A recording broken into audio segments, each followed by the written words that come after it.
জাহাজে করে সৌদি গেলেন হজ যাত্রীরা। বিশ্বের বিভিন্ন দেশে থেকে হজের উদ্দেশ্য সৌদি আরবের পৌঁছাতে শুরু হয়েছে হজ যাত্রীরা। বেশিরভাগ মুসলিম বিমান যুগেই গেলেন নবী দেশে হজ করতে, তবে বেশ কিছু মুসলিম এবার জাহাজে করে মক্কায় গেছেন হজ করার উদ্দেশ্যে। গত 27 মে হজ যাত্রীদের দলটি সেজদা ইসলামের বন্দরে পৌঁছেছেন। এ সময় বন্দর কর্তৃপক্ষ তাদের ফুল ও খেজুর উপহার দিয়ে উষ্ণ অবস্থানা জানান।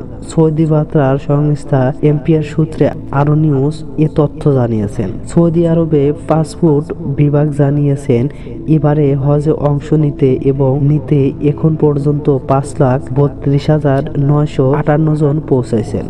গত 26 মে পর্যন্ত আকাশ, স্থল ও সমুদ্রপথ হয়ে তারা দেশটিতে পৌঁছেছেন।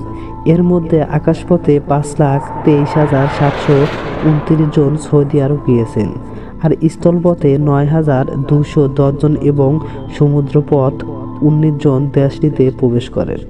মূলত সুদান থেকে সমুদ্রপথে হজ যাত্রীর প্রথম কাফেলা সৌদি আরব পৌঁছাইতে গত 27 মে হজ যাত্রী দলটি সেজদা ইসলামী বন্দরে পৌঁছান। এ সময় বন্দর কর্তৃপক্ষ তাদের ফুল ও খেজুর উপহার দিয়ে উষ্ণ অভ্যর্থনা জানান। সৌদি আরব বার্তা সংস্থা এমপিআর সূত্রে আর নিউজ এ তথ্য জানিয়েছে। সৌদি আরবের বন্দর কর্তৃপক্ষ জানিয়েছেন, সমুদ্রপথে হজ যাত্রীদের যাওয়া আসা সহজ করতে বিশেষ লজিস্টিক পরিবেশন ব্যবস্থা করা হয়েছে। হজ মৌসুমে পূর্ণ পরিবহন ও হজ যাত্রীদের নিরাপদ আগমন করতে এ উদ্যোগ নেওয়া হয়।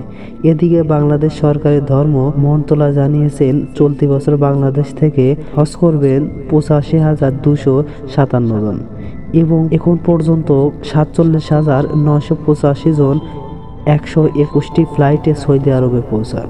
গত 9 মে বাংলাদেশ হজ যাত্রীদের সৌদি আরবের যাওয়ার ফ্লাইট শুরু হয়। আগামী 10 জন পর্যন্ত যাওয়ার ফ্লাইট চলবে। হজ শেষে 20 জন ফিরতে ফ্লাইট শুরু হবে।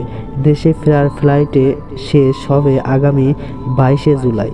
4 থেকে সাপেক্ষে আগামী 16 জুন পবিত্র হজ অনুষ্ঠিত হবে।